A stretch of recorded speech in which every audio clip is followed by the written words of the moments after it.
Hi, I'm now going to discuss the last and most influential observational study design, the cohort study. Most cohort studies are prospective, which means that people are followed over time. In cohort studies, a lot of people are enrolled. We're talking tens of thousands of people, and are followed for many years. The key point is that the participants report their dietary habits at the beginning of the study, and sometimes again every couple of years. The participants are then followed into the future and asked to report when they develop a certain disease. Most cohorts are focused on a particular type of disease, such as cardiovascular disease or cancer. And because the collection of the information on people's diet happens before the collection of health and disease data, there is no concern as to which is cause and which is effect. For instance, a cohort study examines the relation between diet and heart disease. It stands to reason that people may change their dietary and lifestyle habits in a positive way after they get a heart attack. Fortunately, the prospective nature of cohort studies avoids any debate on this issue because dietary intake is assessed before the heart attack occurred. One of the major cohort studies on diet and health is the Nurses' Health Study, which is coordinated from Harvard University. The study was initiated in 1976 with over 120,000 U.S. female registered nurses between the age of 30 and 55 years. And these nurses completed a mailed questionnaire about their lifestyle factors, about health behaviors, and medical histories. The study was expanded in 1989 and has so far included over 238,000 nurses. A really big study.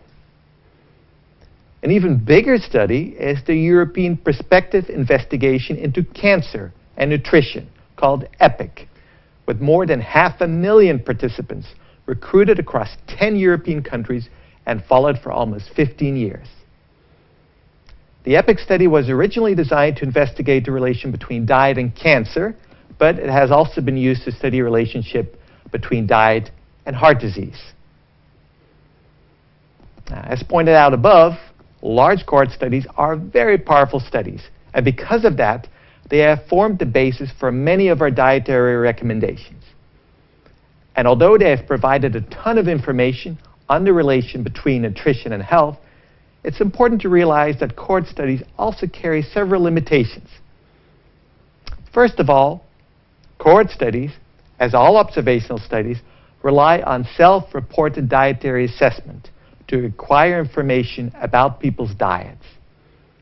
And as mentioned before, the major disadvantage of self-reported dietary assessment, such as a food frequency questionnaire, is that the information collected may not always be very accurate, as people either purposely or subconsciously embellish or misreport their dietary habits. In addition, it's difficult to capture the complexity of people's diet in a single questionnaire, especially when the dietary habits of the study participants are very diverse. Another limitation of cohort studies is confounding. Imagine there is a cohort study that finds that lung cancer is much less common in individuals that consume lots of vegetables, as compared with individuals that hardly eat any vegetables. This finding may lead to the conclusion that eating vegetables is associated with protection against lung cancer. However, people that eat lots of vegetables are probably much less likely to smoke, a very important risk factor for lung cancer, and are less likely to have an unhealthy lifestyle in general. Vegetable intake by itself may have no effect on lung cancer at all, and the observed link with lung cancer may be entirely explained by smoking. In this example, smoking can be classified as a confounder. Smoking is also a major confounder in many cohort studies investigating the relation between diet and heart disease, as smoking greatly increases the risk of developing heart disease.